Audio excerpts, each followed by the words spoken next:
Hello students and welcome back to channel Siraj Shaikh the study. आज electricity company का lecture number 1 होगा, जिसमें हम कवर करेंगे नए points of electricity final account company. Start करेंगे आज तक।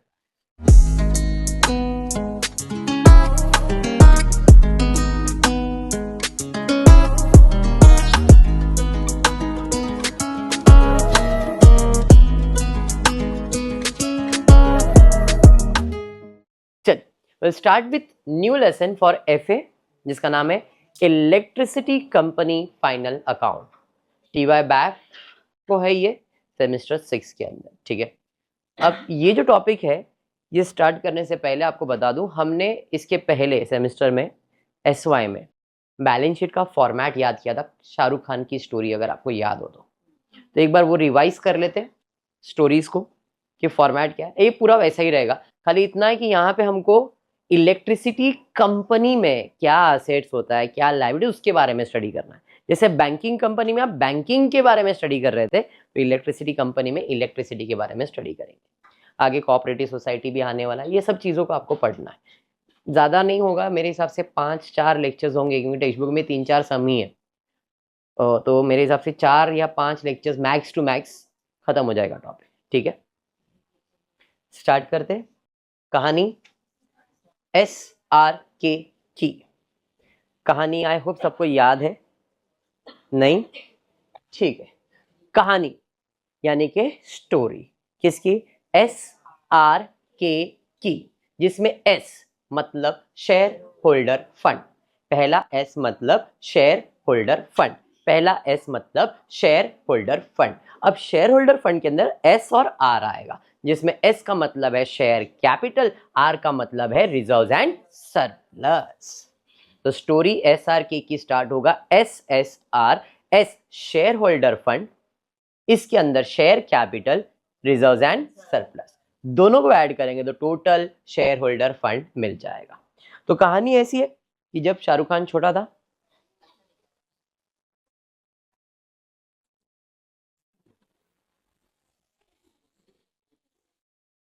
और अफजल बचपन में ऐसा दिखता था, ठीक है। अब इसने अपना घर छोड़ा, इसको बहुत ऐसा था कि भाई मुझे कुछ लाइफ में करना है। ट्रेन लिया और कहाँ आ गया? दिल्ली से मुंबई आया वो, ठीक है। मुंबई है, चलिए। अब मुंबई में जब वो आया तो उसने देखा क्या चल रहा है, एक शो। अब इस शो के अंदर एक जन की कमी है, ढोल बजाने वाले की। हाँ बजता है ना ढोल, ऑर्केस्ट्रा में ढोल बजता है, बट नहीं है, कहीं पे भी नहीं है। अब वो पहली बार आया है भाई, लाइफ चलाना है, कुछ ना कुछ करना है, तो ढोल लिया। किसने? शाहरुख खान ने क्या किया?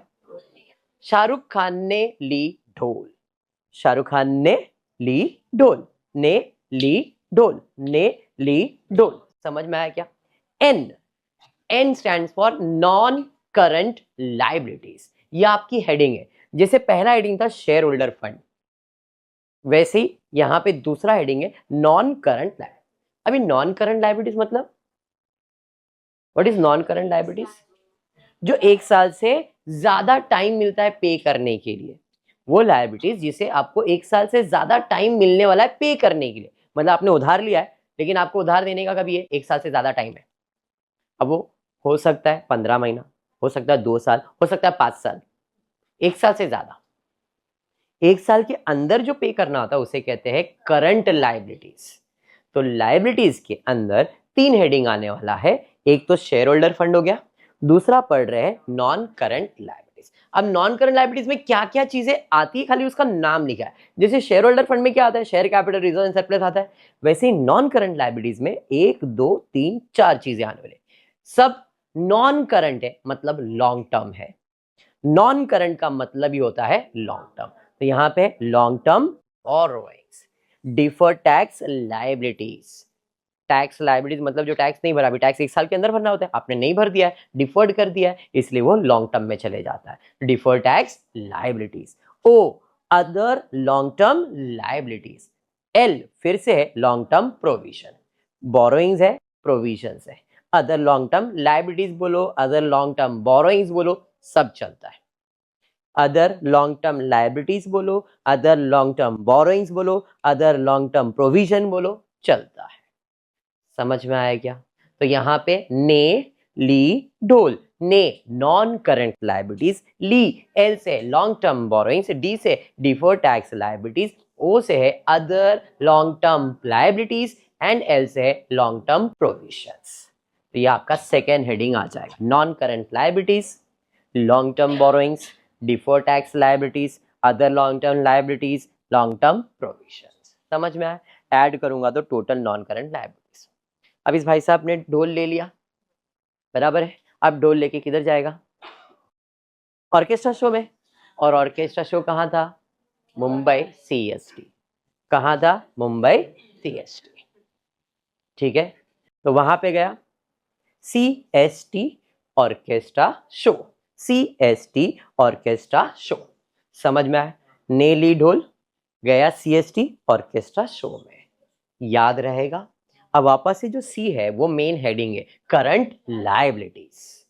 अब उसी के अंदर सब एस दिख रहे, शॉर्ट टर्म।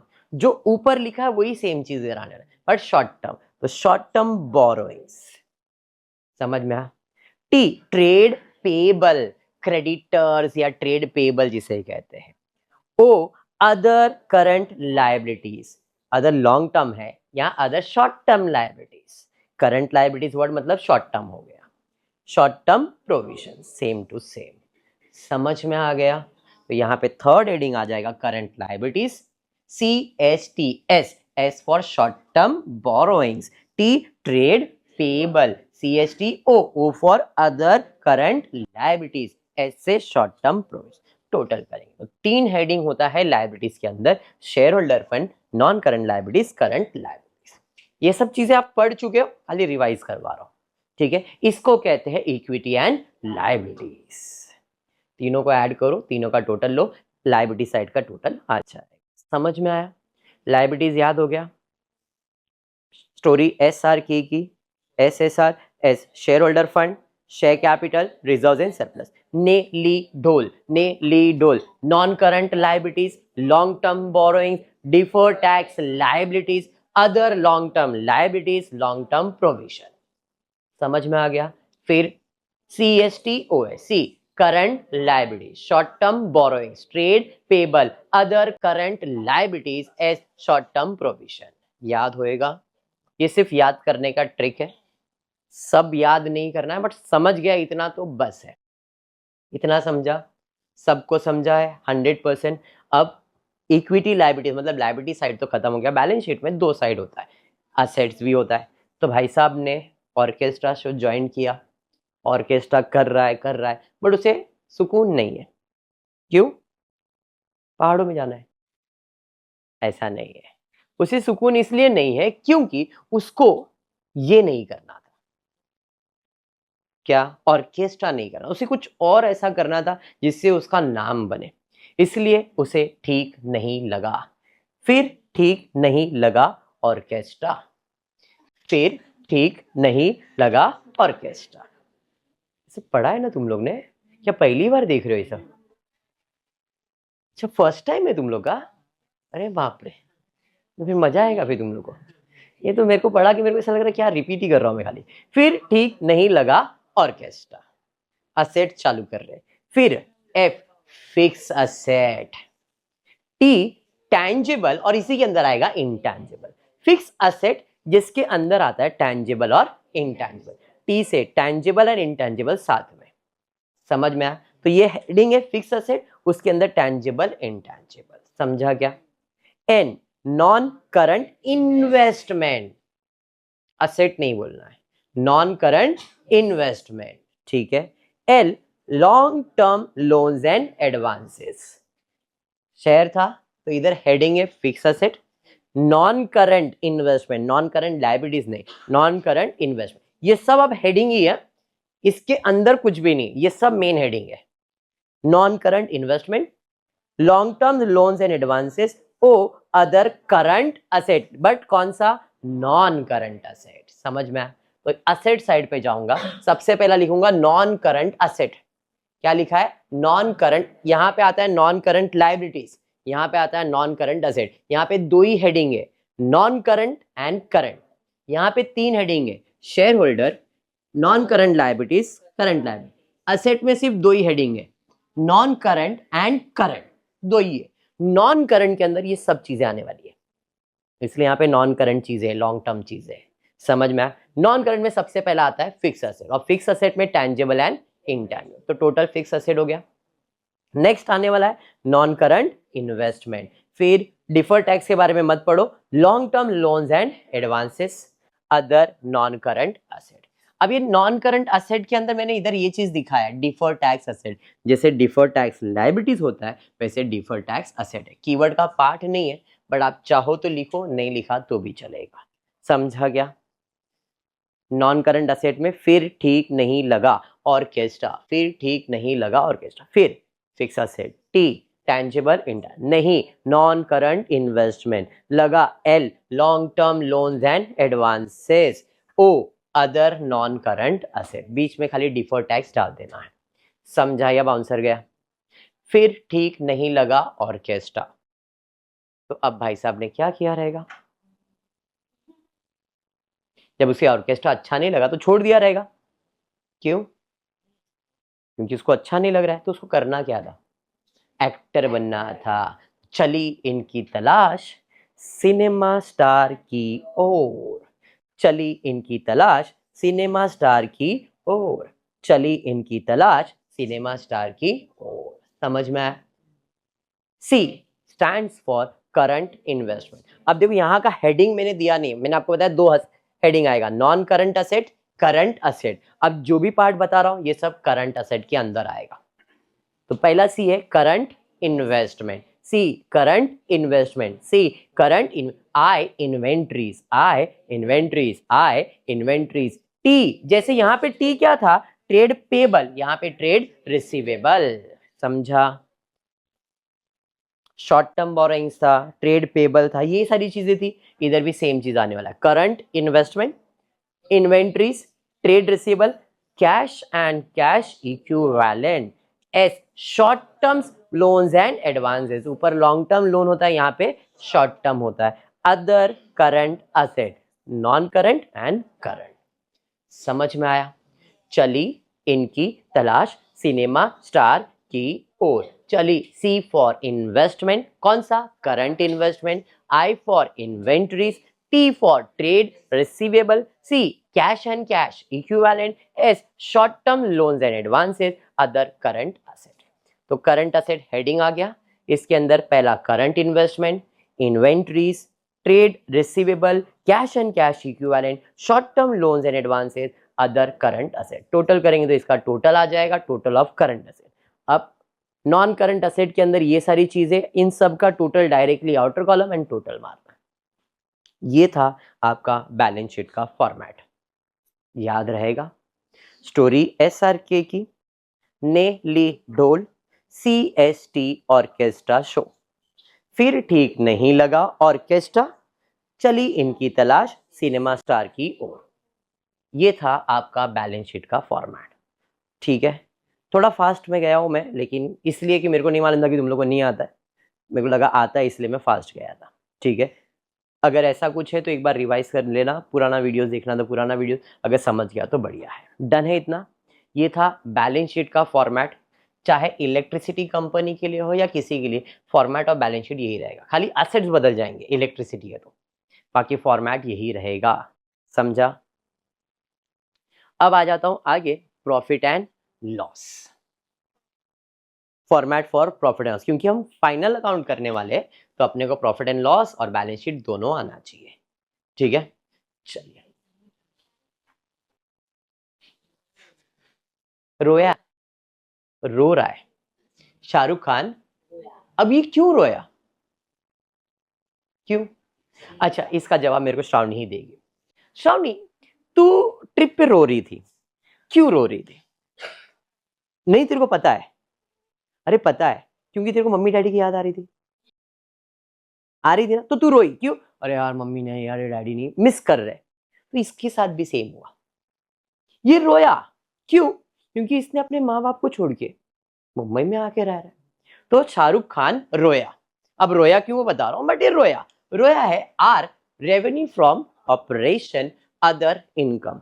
शाहरुख खान रोया, शाहरुख खान रोया, रोया का जो आर है वो उसका इनकम का पार्ट है, तो इनकम के अंदर आएगा revenue from operation other income, revenue from operation other income.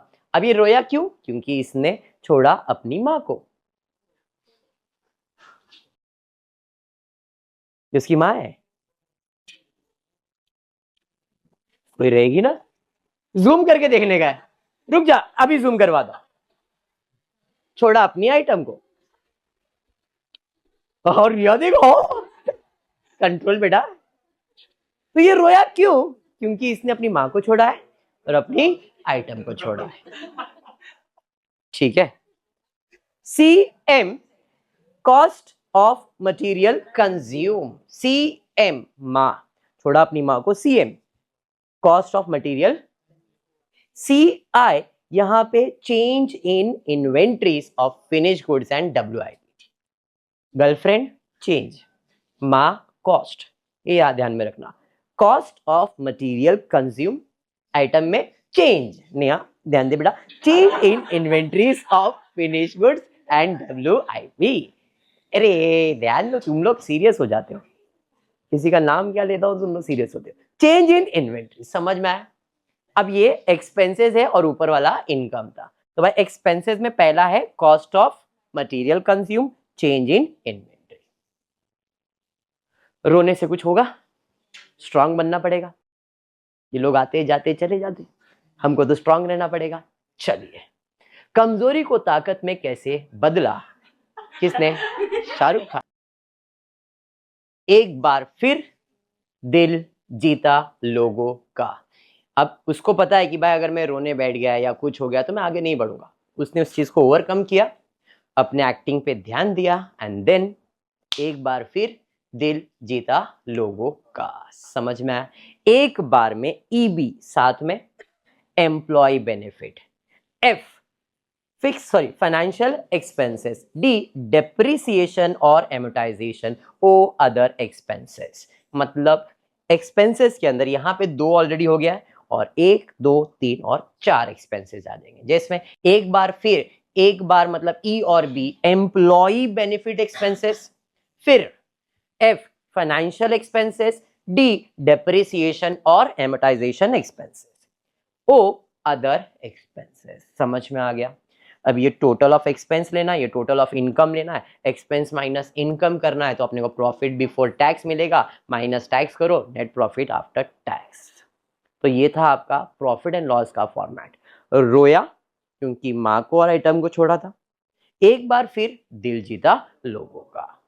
Concept clear हो गया, पक्का याद रहेगा। इफ ये समझ जाता है तो इसी से रिलेटेड हम फाइनल अकाउंट करेंगे। फॉर्मेट हर सम में यही बनने वाला है। अगर क्वेश्चन में सिर्फ बैलेंस शीट बोला तो सिर्फ बैलेंस शीट, सिर्फ प्रॉफिट एंड लॉस बोला तो सिर्फ प्रॉफिट एंड लॉस, अगर पूरा बोला है तो पूरा बनाना है।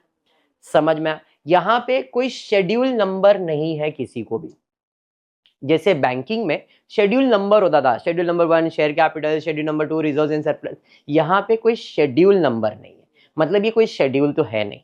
तो ये आप ऊपर नीचे बनाओगे तो चलता है, बट ध्यान में रखो कि बैलेंस शीट को एक साथ ही बनाएंगे, प्रॉफिट एंड लॉस को एक बाजू बनाएंगे, ताकि आपका कैलकुलेशन भी इजीली हो जाए। समझा। कोई ऐसा प्रॉपर सीक्वेंस में लिखने की जरूरत नहीं है, बट बायाट हो गया है सीक्वेंस में तो उसकी हैबिट रखो, सीक्वेंस ही बेटर है। समझा, क्लियर है। चलिए, तो एक छोटा सा सम करेंगे जिसमें सिर्फ और सिर्फ बैलेंस शीट करने वाले हैं। क्या बेटा, एसी बंद करो। वाह। Prepare balance sheet X Y Z, ठीक है। Prepare balance sheet of XYZ electricity company as on 31 March 2012 as per schedule 3 of companies act. As per schedule 3 जब भी आएगा मतलब जो शाहरुख खान की स्टोरी है वो। शेड्यूल नंबर 3 कंपनीज एक्ट मतलब शाहरुख खान का फॉर्मेट। समझ में आ गया है, ठीक है। उसके पहले मार्किंग कर लेते 12th स्टैंडर्ड का फाइनल अकाउंट। अगर आपको याद हो तो हम लोग सबसे पहला ट्रायल बैलेंस से मार्किंग कर देते। ये अपना ट्रायल बैलेंस है, देयर इज नो एडजस्टमेंट, खाली पोस्टिंग करना है, जिसमें पेटेंट या ट्रेडमार्क, ये तो असेट होता है, हाँ या नहीं? कौन सा असेट होता है? Intangible asset. तो ये फिक्स असेट तो है बट इंटेंजिबल है। समझ में आया?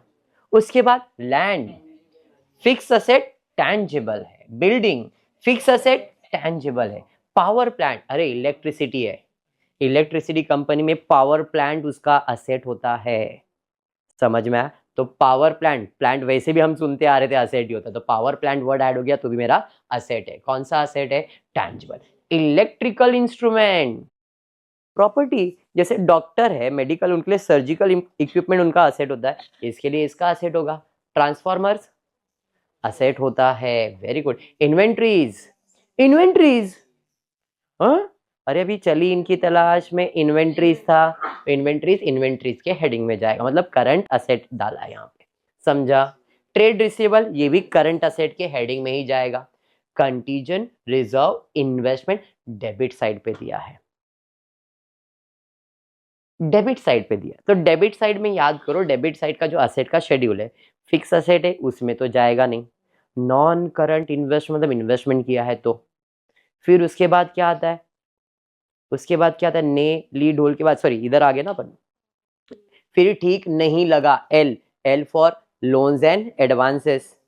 फिर उसके बाद नहीं लगा ऑर्केस्ट्रा में वो अदर नॉन करंट असेट, तो ये मेरा कंटीजेंट रिजर्व फॉर इन्वेस्टमेंट है, नॉन करंट इन्वेस्टमेंट, क्योंकि हमारे पास इन्वेस्टमेंट है अलग से अकाउंट मेंटेन करने के लिए। अगर इन्वेस्टमेंट अकाउंट नहीं रहता तो अदर नॉन करंट असेट्स।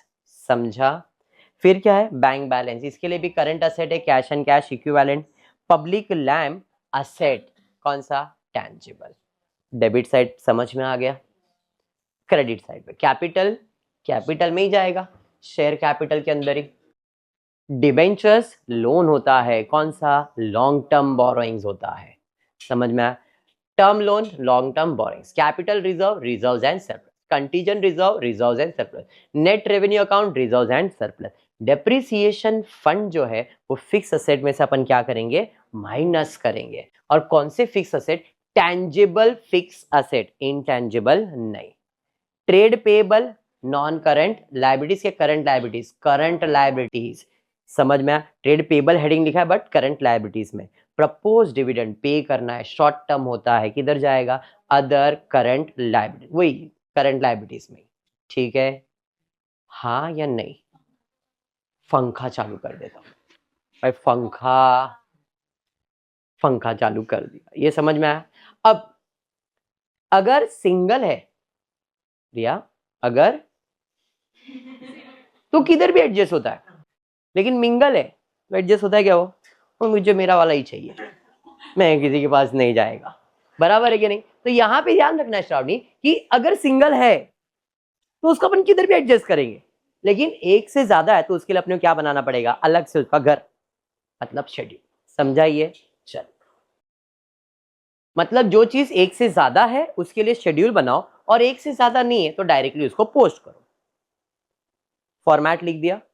अब फॉर्मेट में देखो सब चीजें नहीं लिखा है, जो रिक्वायरमेंट में उतना ही। Share capital, reserves and surplus. Non current liabilities में सिर्फ लॉन्ग टर्म बोरोइंग्स ही लिखा है मैंने, डिफर्ड टैक्स लायबिलिटीज नहीं लिखा है, अदर लॉन्ग टर्म प्रोविजंस नहीं लिखा है, अदर लॉन्ग टर्म लायबिलिटीज नहीं, क्यों है ही नहीं तो लिख के क्या मतलब है? समझा ये आपको? करंट लायबिलिटीज के अंदर सिर्फ दो ही लिखा है, trade payable, other current liabilities, सिर्फ दो ही चीज था। असेट में फिक्स असेट, टैंजिबल इंटैंजिबल लिखना है, नॉन करंट इन्वेस्टमेंट लिखना है, करंट असेट के अंदर इन्वेंट्रीज, ट्रेड रिसीवेबल, कैश, बस इतना ही लिखा। फॉर्मेट पूरा पढ़ा है मैंने, बट अपने को साक्षी कितना लिखना है? जितना रिक्वायरमेंट। बराबर? चलिए स्टार्ट करते हैं। शेड्यूल में शेयर कैपिटल बनाए, रिजर्व एंड सरप्लस बनाए, नीड नहीं है बट बना दिया। लॉन्ग टर्म बोरोइंग्स क्योंकि एक से ज्यादा है। करंट लायबिलिटीज में दो है तो करंट लायबिलिटीज की अदर करंट लायबिलिटीज बनाया, डायरेक्टली पोस्ट कर सकता हूँ क्योंकि देखो नहीं अदर करंट लायबिलिटीज में जाना, डायरेक्टली सिंगल है तो पोस्ट कर सकते हो, बनाने की जरूरत नहीं है। टेंजेबल बनाना पड़ेगा, बहुत सारा है। करंट नॉन करंट इन्वेस्टमेंट बनाने की जरूरत नहीं थी, डायरेक्टली आप पोस्ट कर सकते हो। तो इधर एक्स्ट्रा भी बनाए, बट आपको मैं बोल रहा हूँ जितना रिक्वायरमेंट है उतना बनाओ, सब बनाने की जरूरत नहीं है। चलिए स्टार्ट करता हूँ। पेटेंट क्या है? Intangible fix asset. तो भाई इनटेंजिबल फिक्स असेट के अंदर मैंने लिख दिया 5, डायरेक्टली पोस्टिंग। देख लो इधर। उसके बाद लैंड कहाँ जाएगा, टैंजेबल फिक्स असेट, देखो बनाए यहाँ पे लैंड कितना है 3100। फिर building, power and plant total किया, आप एक साथ लिखते जाओ, ठीक है। पावर एंड प्लांट 15,000, अरे हाँ। फिर इलेक्ट्रिकल इंस्ट्रूमेंट आ गया भाई, इलेक्ट्रिकल इंस्ट्रूमेंट आ गया। उसके बाद ट्रांसफार्मर आ गया। इन्वेंट्रीज भाई करंट असेट में जाएगा। ट्रेड रिसीवेबल में जाएगा। क्या मैंने बनाया है क्या इनके लिए, नहीं। तो यहाँ पे देखो इन्वेंट्रीज है डायरेक्टली, ट्रेड रिसीवेबल है डायरेक्टली। पोस्टिंग समझ में आया, इन्वेंट्रीज 2900, 1600 डन है। फिर कंटीजेंट रिजर्व और इन्वेस्टमेंट, अब यहाँ पे दिखाओ या डायरेक्टली नॉन करंट इन्वेस्टमेंट में दिखाओ, ठीक है। अभी तो यहाँ पे लिखा है बट डायरेक्टली आप वहां पे दिखा सकते हो, डन है। फिर क्या है, bank balance, cash and cash equivalent बनाया हुआ है, डायरेक्टली लिख दो। पब्लिक लैंड भाई यहाँ पे आ जाएगा पब्लिक लैंड। ये सब मेरे टेंजेबल असेट्स थे, समझा या नहीं। डेबिट पोस्टिंग समझ में आया, सब डेबिट में ही गया। अब क्रेडिट में शेयर कैपिटल बनाया तो इधर डाल दिया।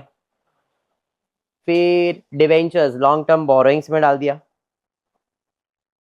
टर्म लोन भाई लॉन्ग टर्म बोरोइंग्स में डाल दिया, दोनों आ गए, हाँ या नहीं।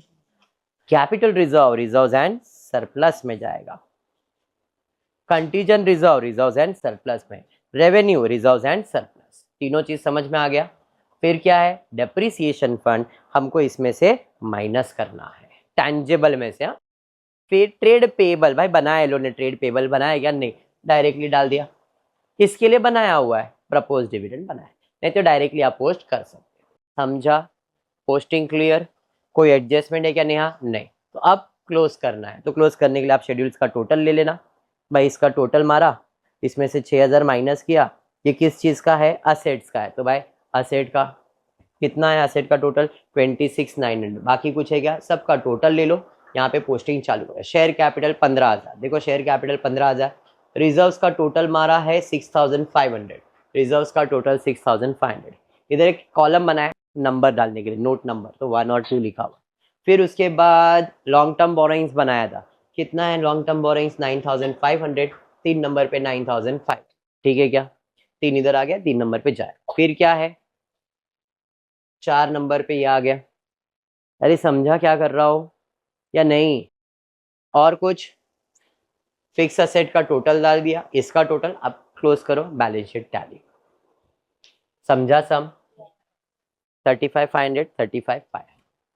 बेसिक सा फॉर्मेट था, अगर फॉर्मेट लर्न हो जाता है, क्वेश्चन ये पोस्टिंग ऐसा करना है, ठीक है। पक्का समझा है 100%। तो आज की क्लास को इतना ही रखते हैं। होपफुली वीडियो पसंद आया तो प्लीज वीडियो को लाइक कर देना, फ्रेंड्स ग्रुप में शेयर करना, चैनल को सब्सक्राइब करना। Thank you for watching the video.